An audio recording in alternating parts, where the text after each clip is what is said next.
Today is Job Search Strategy 2025. How do we get seen? How do we beat the ATS? How do we build our visibility? I mean, this market is absolutely brutal.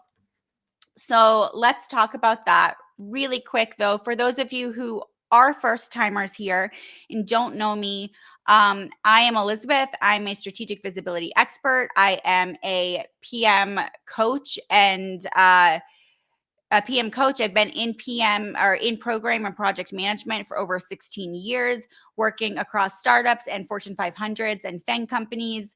I've been mentoring people for over 10 years. And if you follow me, you'll know I'm known for helping people reframe their narratives and take control of their career online, in the room, online, and on paper. Today, we're going to be touching actually a little bit of all three, the in the room, online, and paper, because that is how we tell our stories, how we are branding ourselves on LinkedIn, how we're branding ourselves on paper, which is the resumes. So we're going to be touching on each of those today, and I think we can just go ahead and jump right in. Again, drop your questions as you go. I do have the screen in front of me, so that way I can answer questions as we go through things. Excuse me. So today we're going to talk, we've got quite a lineup here. So I want to talk briefly on why tactics fail. Then we're going to go into how do we start targeting strategically. I'm going to give you guys some tips on how I make job searching more efficient. Then we're going to go into what I'm calling the visibility engine. We're going to talk about networking online and offline, then how to optimize to become searchable and discoverable. And then before we wrap up, we're going to talk about what can you do, like get that edge to really kind of stand out. So let's dive in. So you're all here because you know the market is brutal right now. The old model was let's apply, let's wait for, a response, we'll interview, we'll offer.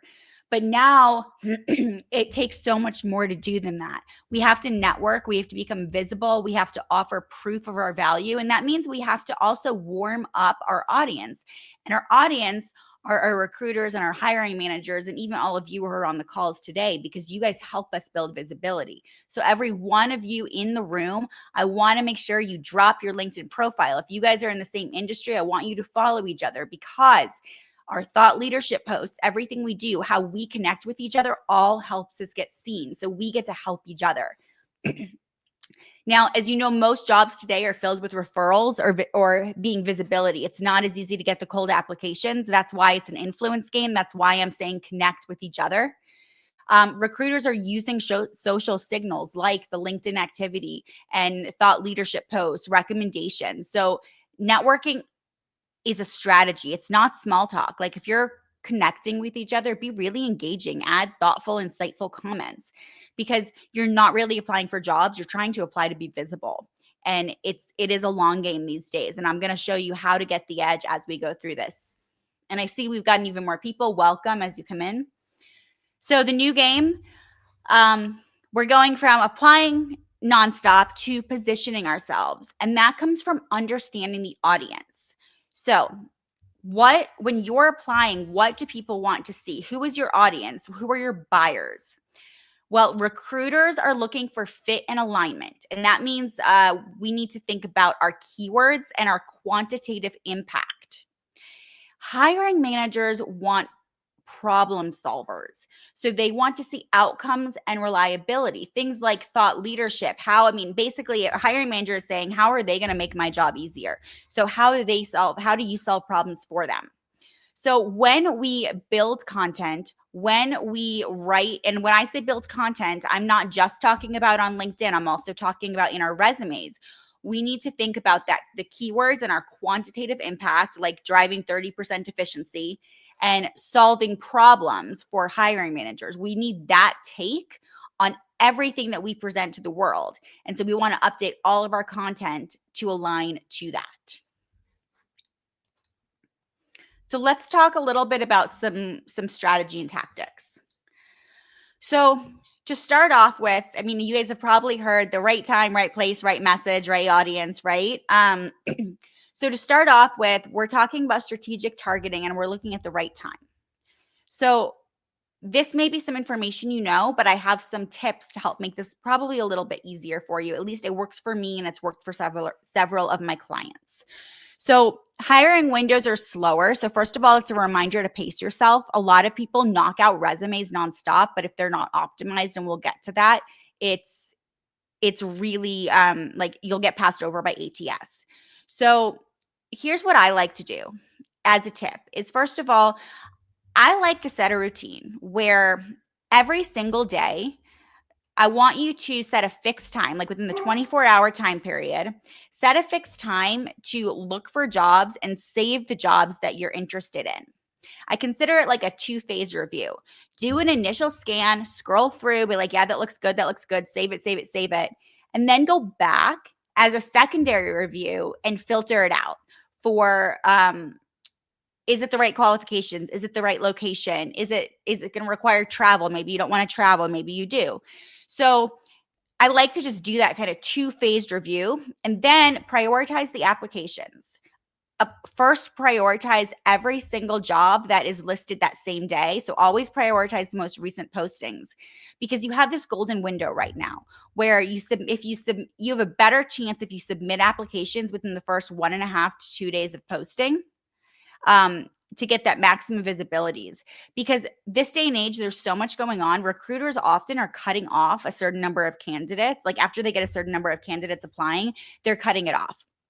So if they don't find a fit, they'll reopen the posting. That's why we see so many reposts. But the other thing to think about is there are a few things to think about that golden window, though, is that a lot of recruiters do filter early, but some also delay reviewing applications. And sometimes when you apply super early, potentially the job isn't fully aligned yet or like defined. And so you may not be a fit after.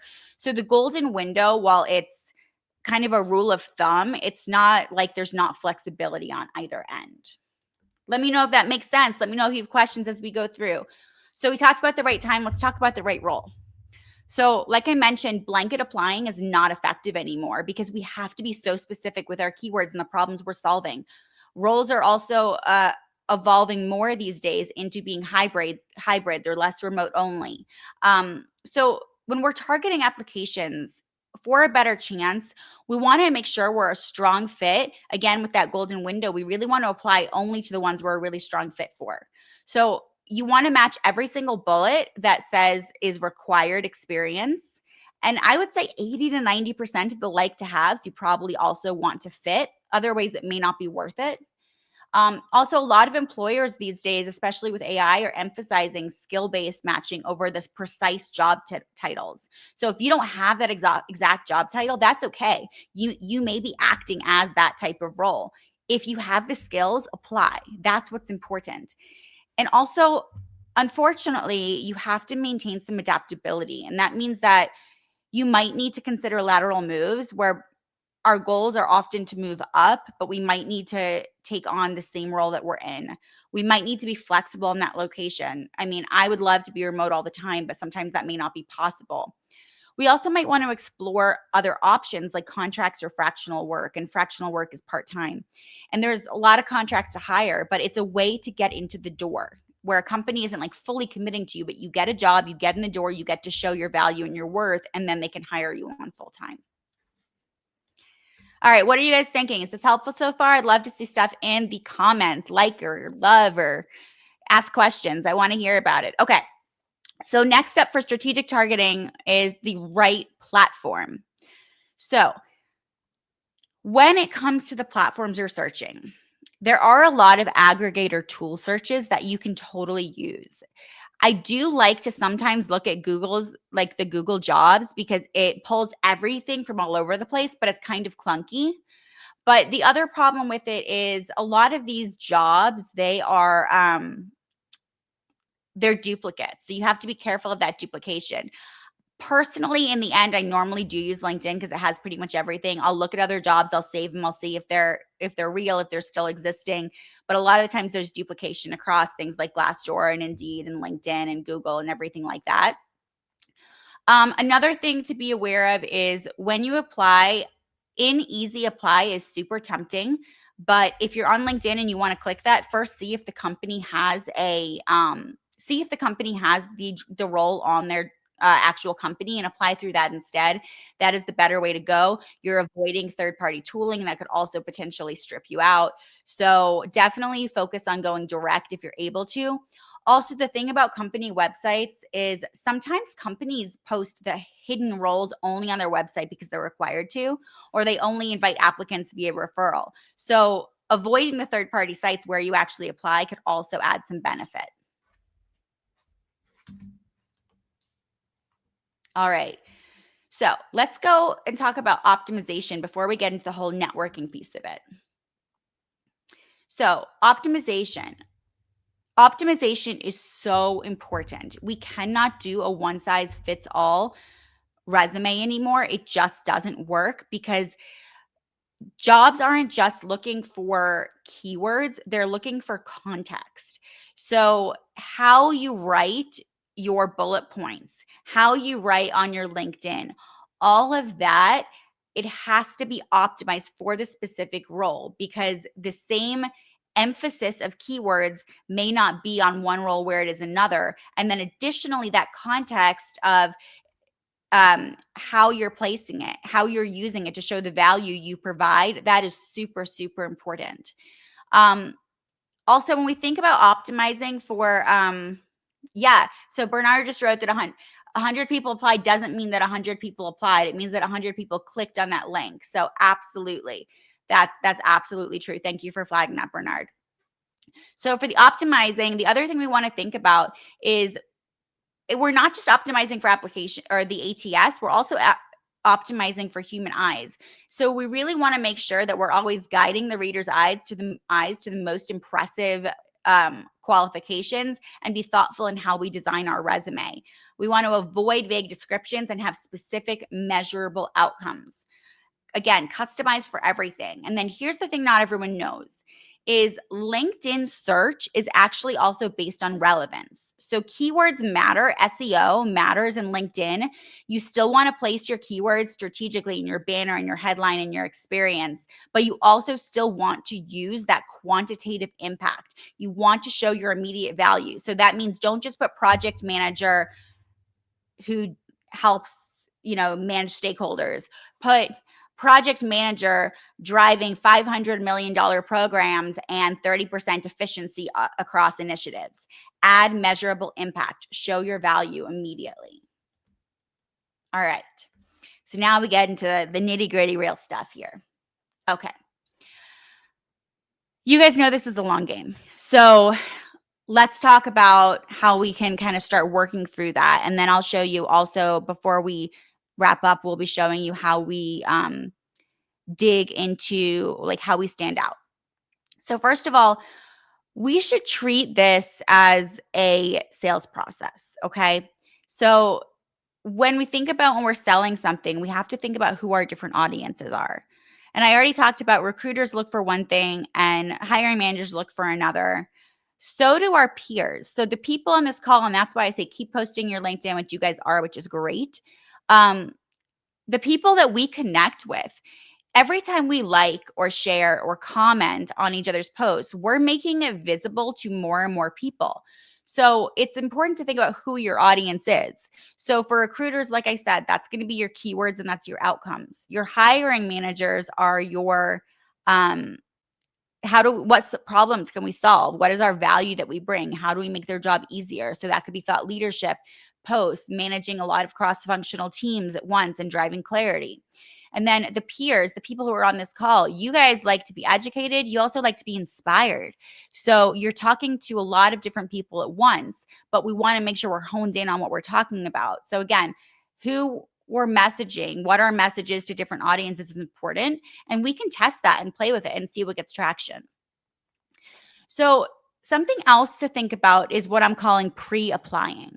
So, it's really important to build relationships at early at target companies. So if you're really interested in a target company or a specific role, I want you to start engaging with those people early because you can start building a relationship when the DMs aren't as crowded.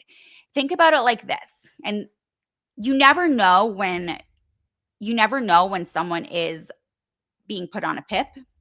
You never know when a job opening is about to come up. But if you are interested in a specific company and you follow them and you engage with them and you look on, like, you look through their the people they have, so they every company page will have a every company page has, like, the people who work at that company. So if you go through there and you find hiring managers, or let's say a director or a manager or someone from where the department you want to be in, the company you want to be at, and they're not hiring, and this is key, they're not hiring, that means that their DMs are not going to be super full. You can start warming up that lead, you can start engaging with them, and now you're building a relationship. So when that happens, when someone goes on a PIP, when someone leaves and there's turnover, when a new job opening comes up, you're not only top of mind, like, you've already built that relationship, you've established that. So that's a really key thing, is pre-applying also can mean actually building those relationships early with companies that aren't even looking yet. So that's super important. And I see a question here. How do you balance being active on LinkedIn with your full-time job there? Um, time management skills. Um, so that's the best I can say, Caroline, is it's time management. Block off specific time on for when you need to be on LinkedIn. And that can definitely be a whole other live that I can do on how I manage that. And if we have time, I can get into that more as well.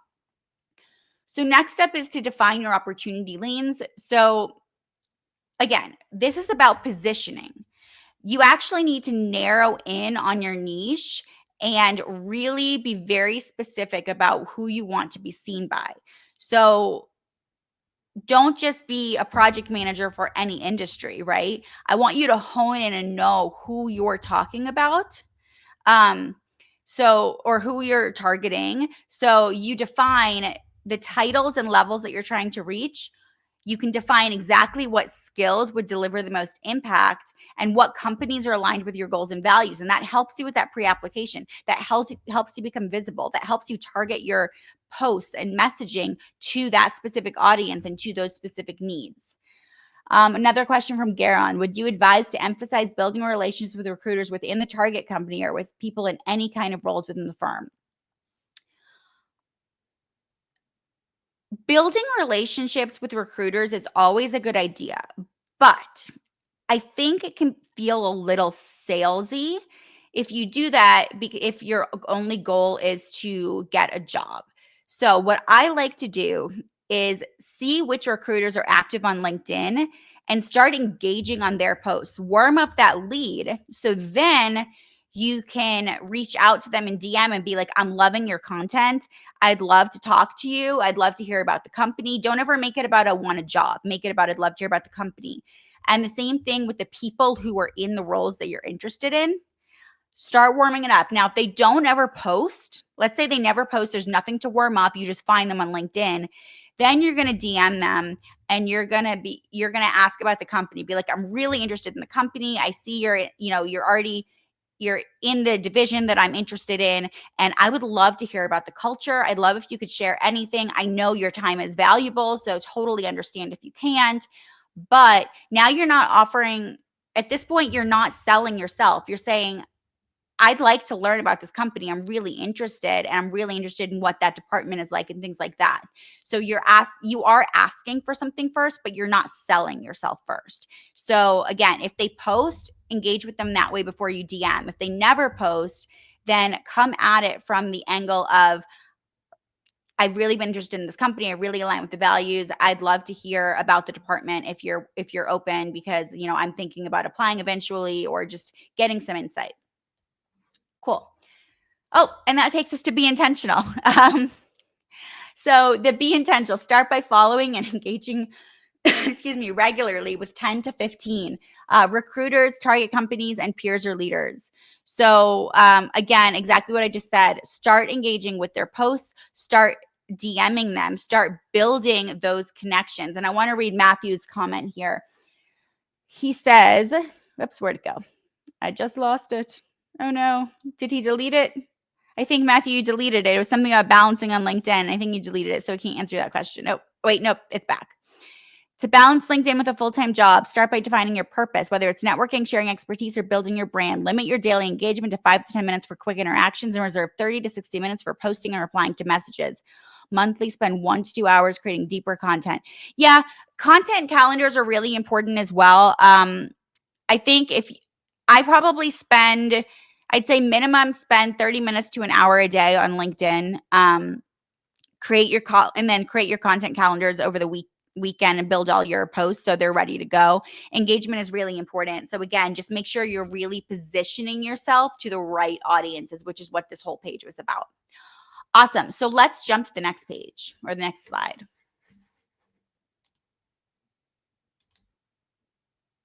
Well, pursue internal referrals. So there's a few ways of going about this, right? First, you could reach out to old colleagues. That's always a good idea. Networking is important, but reach out to current employees at companies of interest and express interest in the organization. So exactly what I said a minute ago, right? That's so important. Again, you're not saying, "Hi, I want a job." Because nobody likes to be reached out to with, "Hey, I want a job. Hey, I'm selling myself," basically, right? It just feels gross.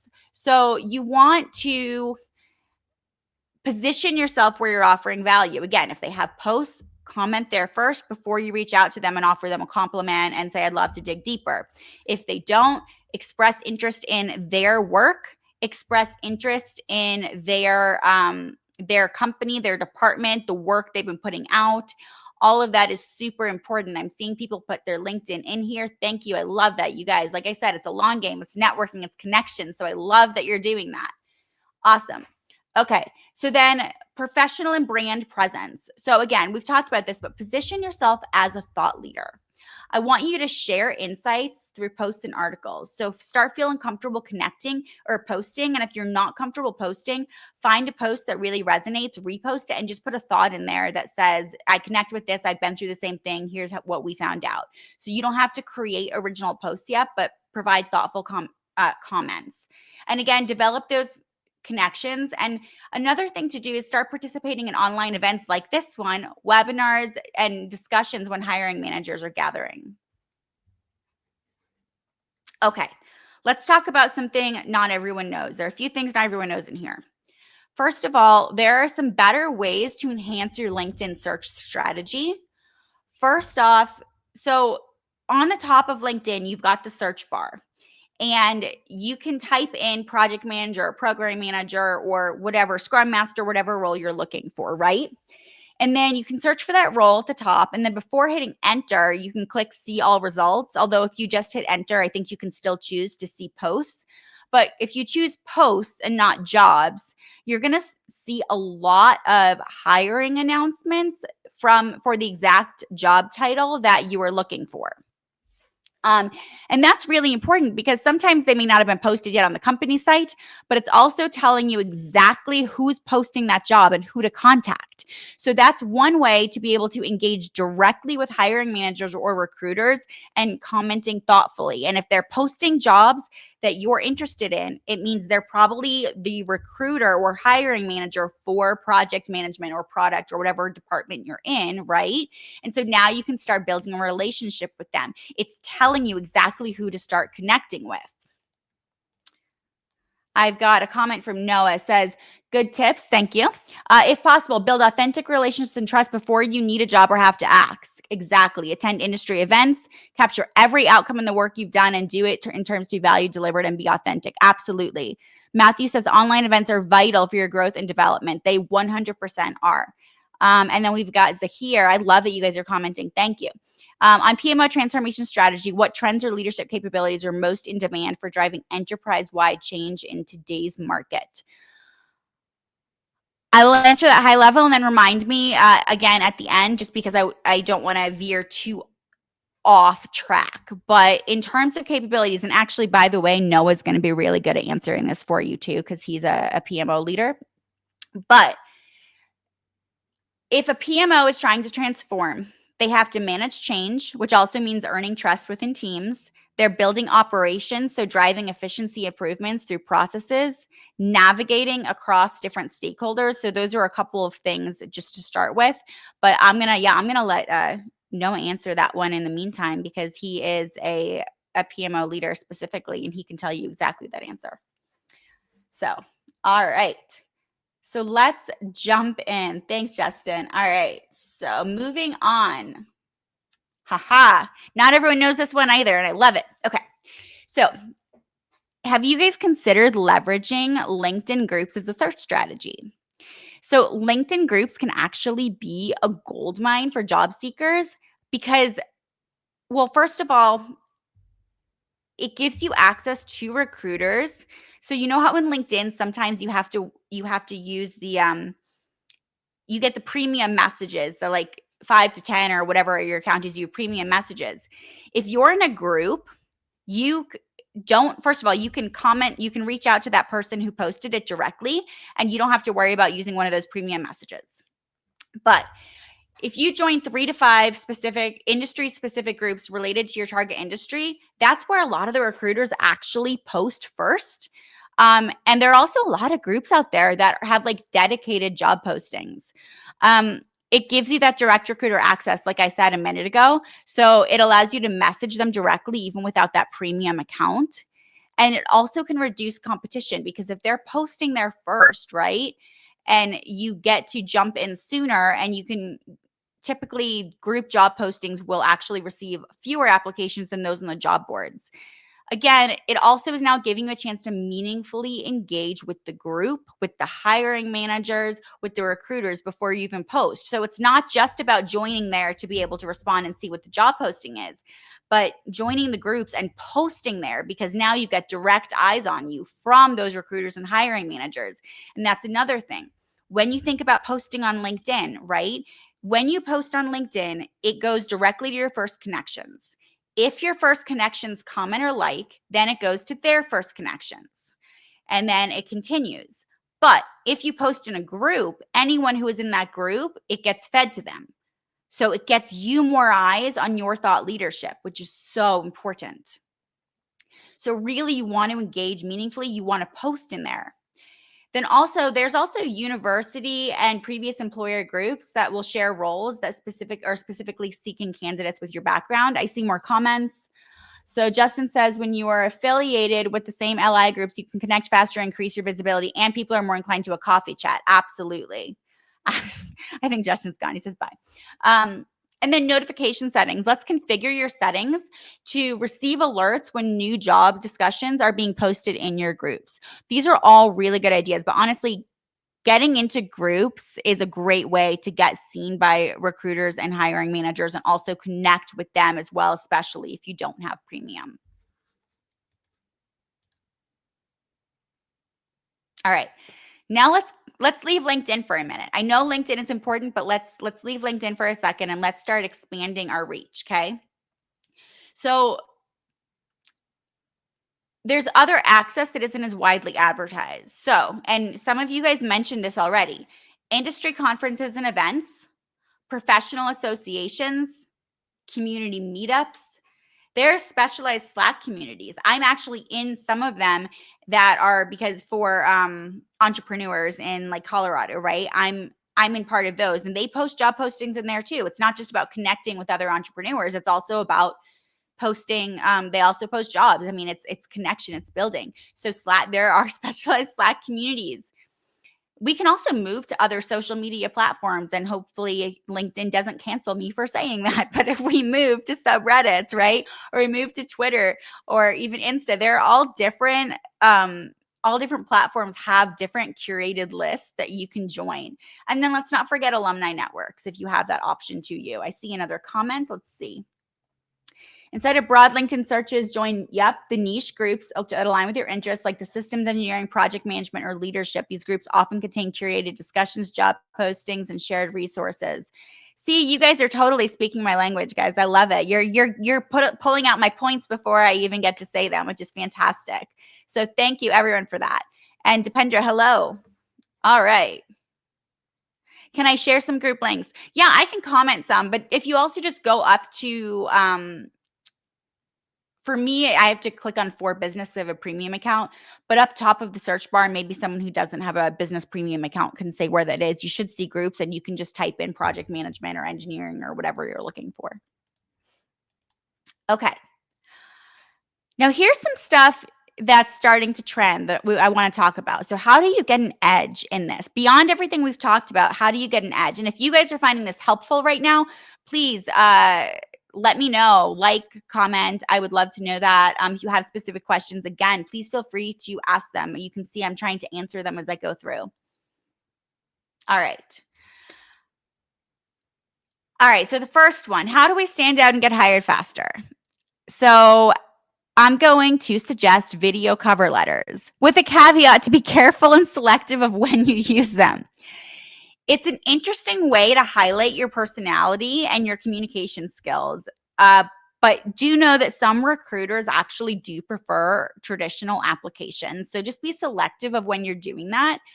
But one thing you could do, and we're going to talk about getting portfolios and moving people off of LinkedIn in our resume, is if you have created a space, a portfolio, a website, you could also put you could put your cover letter there, a video cover letter to introduce yourself and again show your personality, because these days the market is so tight. And sometimes when you're up against a lot of people and there's really no difference, it's your personality or your hobbies that might be the thing that makes you stand out and they hire you. You never know. Next up is your narrative. So if you know me, if you've been here before, you follow me, you know that I am always saying XYZ, which is I accomplished X by doing Y, resulting in Z, right? But I'm going to change that today. And I'm going to remind you, if we go back to what does a hiring manager they want? They want you to make their life easier. They want you to solve their problems. So now I'm going to say, think about writing your posts and writing your bullet points and writing your LinkedIn that says, I solve problem A for organization type B using tool set C. So it's another way to think about the impact that you can deliver and how to share that value. And that's really going to help recruiters instantly understand your value instead of having to piece it together. So it's just another way to take your alphabet formula and turn it into something that shows your value. And then don't forget to upskill. I do see people all the time doing, getting new certs and things like that. So demonstrating you're actively learning and keeping up on demand is really important. But the thing is, a lot of people they're collecting certifications, I sort of feel like aimlessly, and hopefully that doesn't offend anyone when I say aimlessly, but make sure they're really going to build the skills that the companies and the roles you're looking for want. So look at different job descriptions, look at different companies, see what they're looking for, and make sure if you're building skills that it's going to actually be in support of being able to do your job better or do the job they're hiring for better.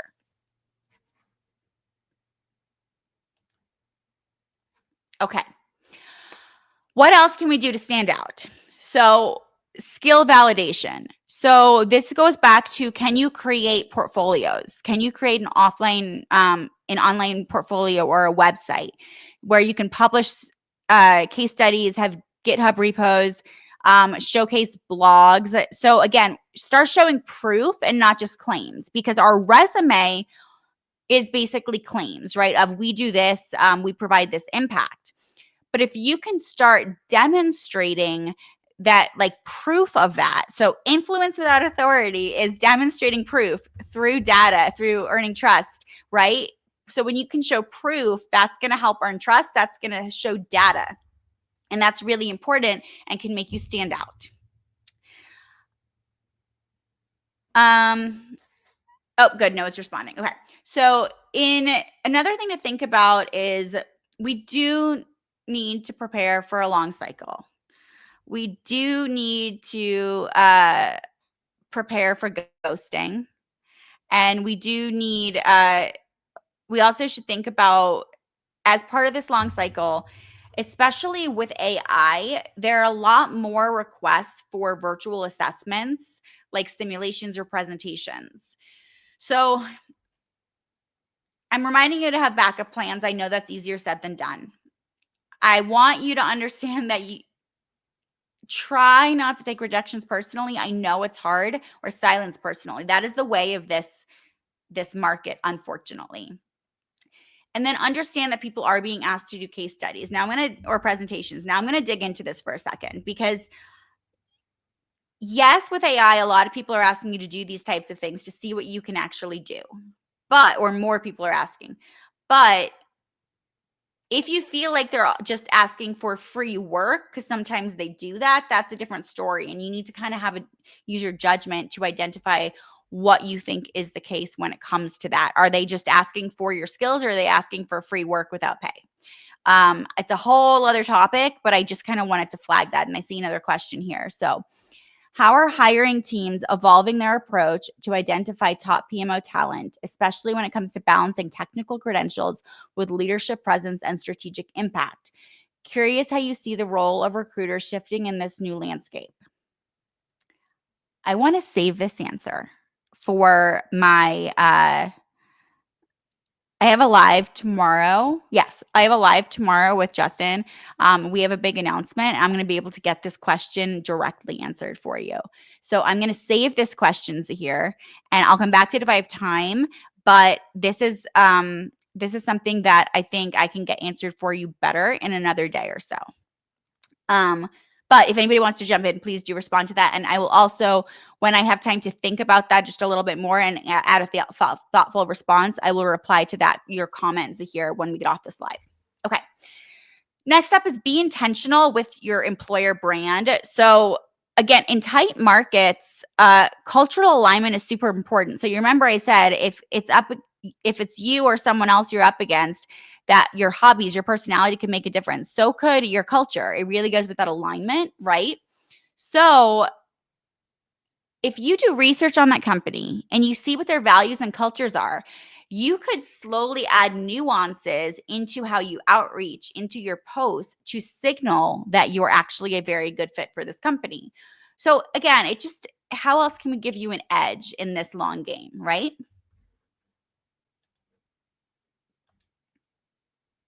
All right. So, wow, I think I spoke so fast because I thought I had too many slides. So you guys will get time to answer more questions here. Okay, so your condensed 2025 job search playbook. Uh, First off, so let's kind of wrap everything up here. Clarify your narrative and target, right? Define who you are, what you solve, and who you solve it for. Pick 2 or 3 industries, roles, companies to focus on. Follow them, engage with them, talk with them. Just like we said with the culture just now, right? Figure out what their culture is, what their values are, who the people are that are hiring there. Start making those connections. Really start warming that up so you can reach out to them. This is a networking game at this point. Set a sustainable rhythm. So I want you to block time daily for discovery, for outreach, for follow-up, for learning. All of that is super important. And if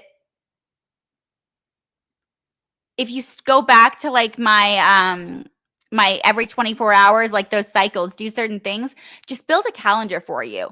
And then also use 2 tools to manage your pipeline reminders. And what I mean by that is if you've applied and you want to follow up. So for example, let's say you had an interview, which is great, and they said they'll get back to you. And if they said they're going to come back to you by the end of the week, then if you haven't heard by the end of the week, you can follow up. So that's one of the pipeline reminders. Although I will say this, if someone tells you they're getting back to you by the end of the week, don't follow up on Friday and don't follow up on Monday. Follow up on Tuesday. It's common courtesy. People have their weekend and then they have to catch up on Monday. But if they say they're getting back to you by a Wednesday and they don't, then on Thursday you can follow up. But if you use tools to manage those pipelines, know when you applied, things like that, it'll just help make sure you stay on top of that. So pre-create application assets. So have your template resume as well as some alternatives, but also know that you're going to have to optimize.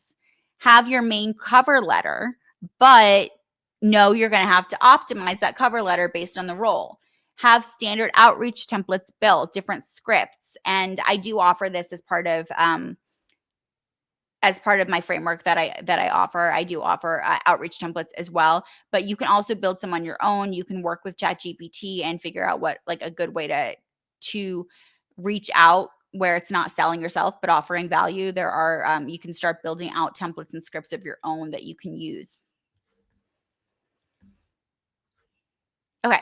So back to the 24-hour to 48-hour window, the golden hour. But remember that those rules are not always like hard and set, right? Sometimes you apply too early, and it's happened to me before where roles aren't fully defined yet, and then you can even have an interview early and they haven't made decisions, and suddenly you fall off the radar, right? And sometimes they actually hold out because they want to see what other applicants are coming in. Um Again, network proactively. So build relationships at your target companies. Use informational interviews. Use referrals. Engage via your content, your commenting, and your interests. I cannot stress this enough. And if you know me or follow me, you know I will always say add value first, over and over and over again. For a resume, no picture. It hurts ATS, and I can answer those questions in a few. So add value first, build real relationships, engage in content, add value to the content, provide your own perspective. Um, and once you've built that relationship up, then you can send a DM and you can say, I love your content. I'd love to explore this further. Would you be willing to have a coffee chat? And then in the coffee chat, you can, you know, very as a side note, yeah, well, I've been looking for a job for this, and so I'm super cool interested in this, or I don't know. You're not selling yourself, but you let it be known you're looking, right? There are ways to do this smoothly where you're not selling yourself. But again, I'm a person that really believes in value first and genuine relationships. So if the only goal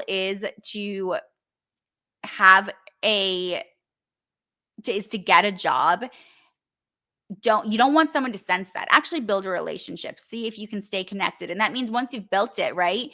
Follow up with that person later on. Genuine relationships, engage in content. Use AI and tools as amplifiers. Please do not just use that as a copy and paste. First of all, people can tell when something is AI, okay? Second of all, you really need to be able to make sure that you can speak to what is on your resume, what is on your profile. You never know when something is going to get called out. Make sure you humanize, make sure you proofread. AI is notorious for not ending a sentence with a period.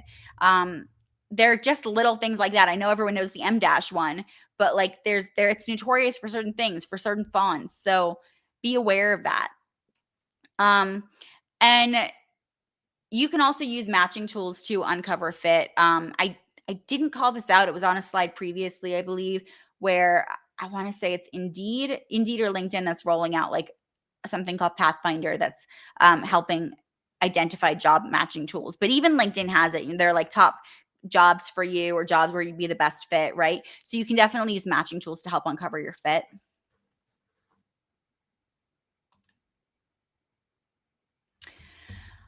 All right. And then we talked about proof, publish proof. So those mini projects, those case studies, open source contributions, you really want to demonstrate your skills and not just say what your skills are. Demonstrate them, show your value. So again, I'm not saying go spend lots of money to build a website, but find ways to feature your work.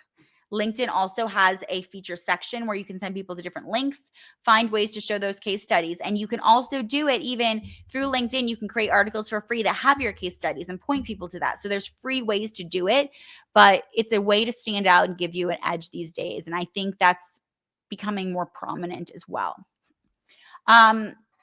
Track, measure, and iterate. So monitor your conversion rate at all stages. So when you're applying, who you're applying to, when you're getting interviews. Not everyone does this. You don't have to do it. I don't do it. I'll be honest. I don't do that. Um, I normally keep a record because for the most part, all of my jobs when I apply go through LinkedIn. I just click yes, I applied. And so that LinkedIn tracks that and it'll take me back to the job posting as well. So it kind of organizes it for me. And then if I need to reply to someone or follow up, I just have a separate list where I do that. So I do track that to make sure I follow up if I need to. But some people really do find it helpful because they see trends. You guys see trends of when people are responding, when you're getting requests for interviews after you apply. And when you start seeing those trends, you can take action on them and optimize. So, as I said, adopt the metrics, iterate, test, and learn.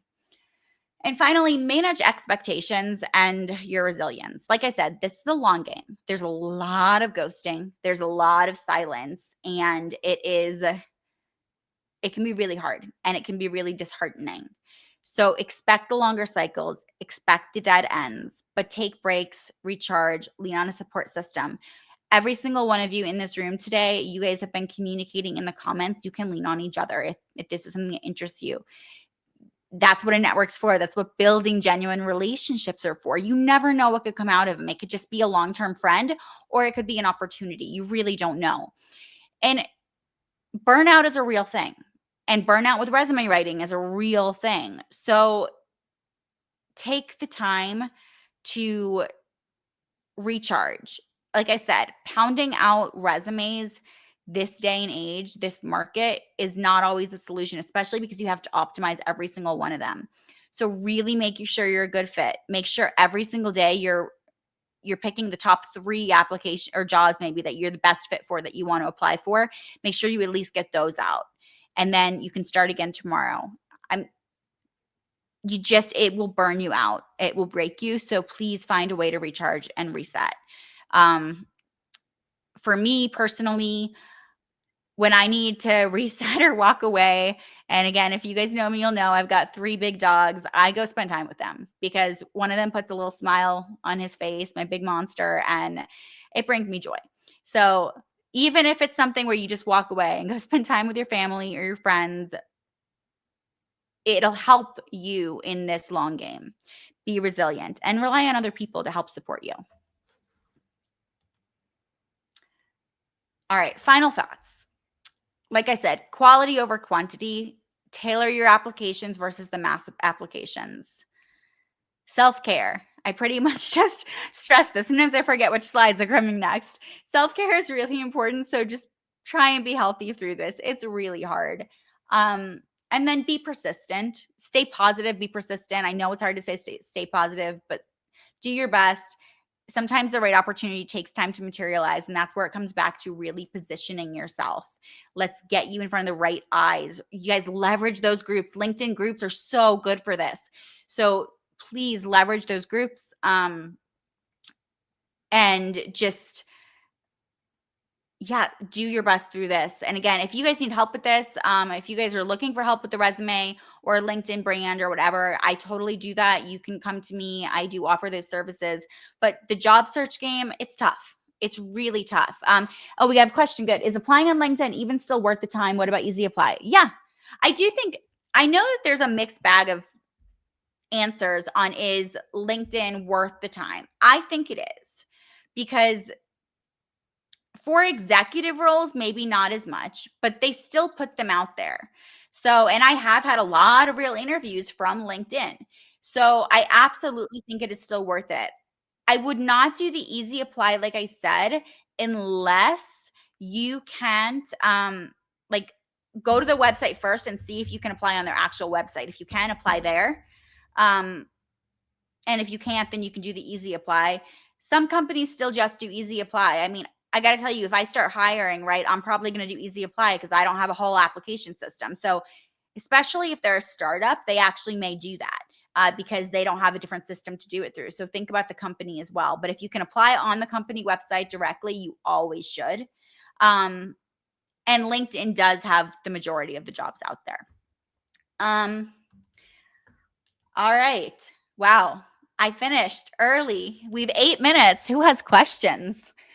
Was this helpful? I mean, do you guys, if it's helpful, let me know. Let me know what you want to hear about next. I think I put out a poll and most of you guys said you wanted more tips on networking, which I can absolutely do the next live on networking and strategy for that or content creation.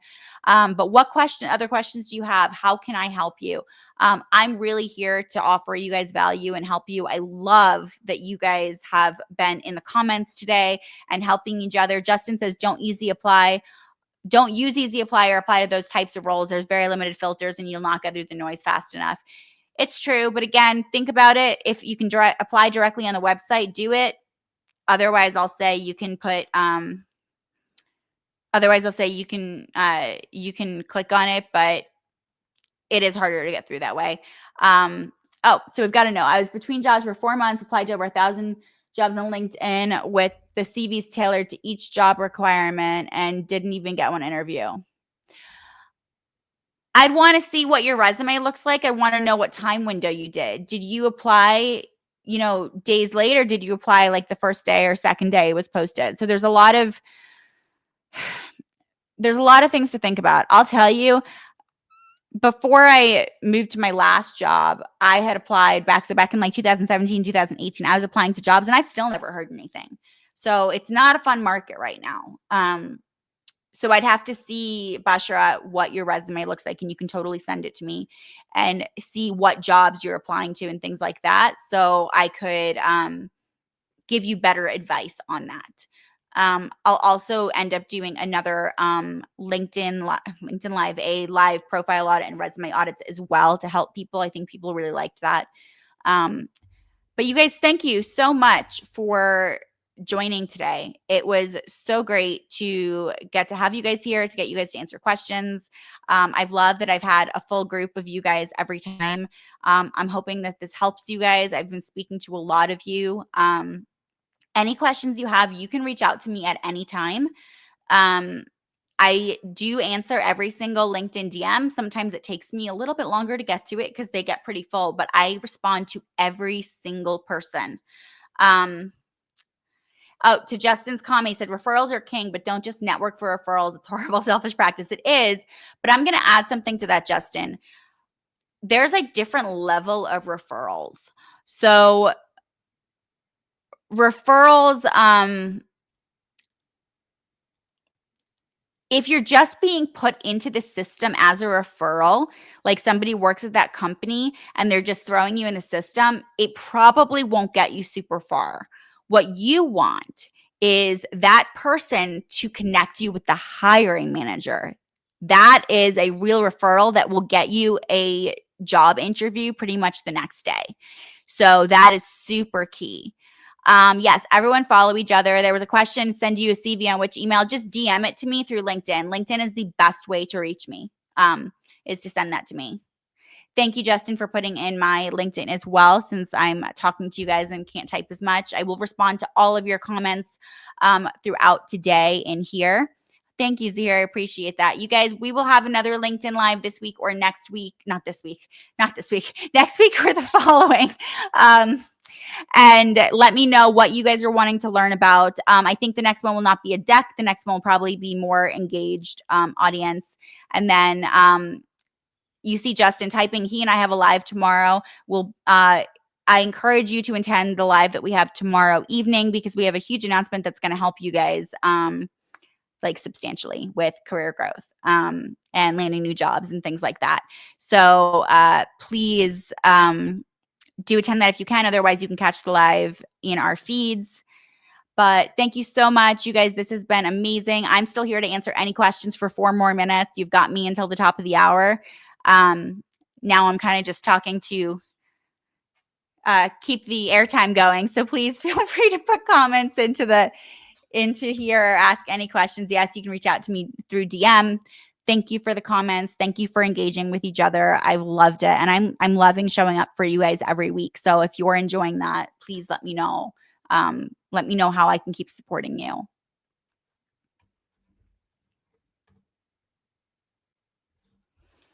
Let's see if I answered all the questions while we wait here.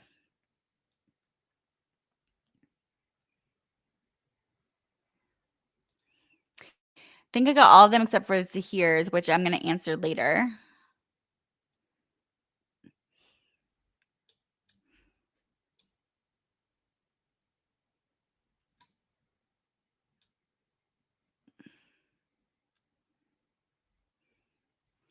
Awesome. We've got a lot of comments in here still. We've got the audience slowing down. So again, guys, thank you so much. anything you need, let me I don't have a giveaway today. I'm sorry. I don't have a giveaway. I'll announce if I have a giveaway. The other giveaway though that we did do where everyone got you got people for the free resume reviews. I completed those this week. I completed them yesterday, so hopefully those folks have had are in the process of making changes to their resumes. Any tips for utilizing LinkedIn Premium? If you're on career, it offers, I think it gives you extra premium credits to send messages to recruiters or hiring managers. So I would definitely leverage that. And it also helps like pick top jobs for you and things like that. You can choose things as top choices. It's been a long time since I've been on regular, the free account, so I don't know the difference anymore. Maybe I can find someone from LinkedIn to join at some point and talk about, it leverage points for using the LinkedIn Career Premium. I'll see if there's anyone I can reach out to that would be able to do that. Awesome. Thank you guys. This is the live for today. We are at time. I'm so excited that you've been joining, and we'll see you next time. Thank you.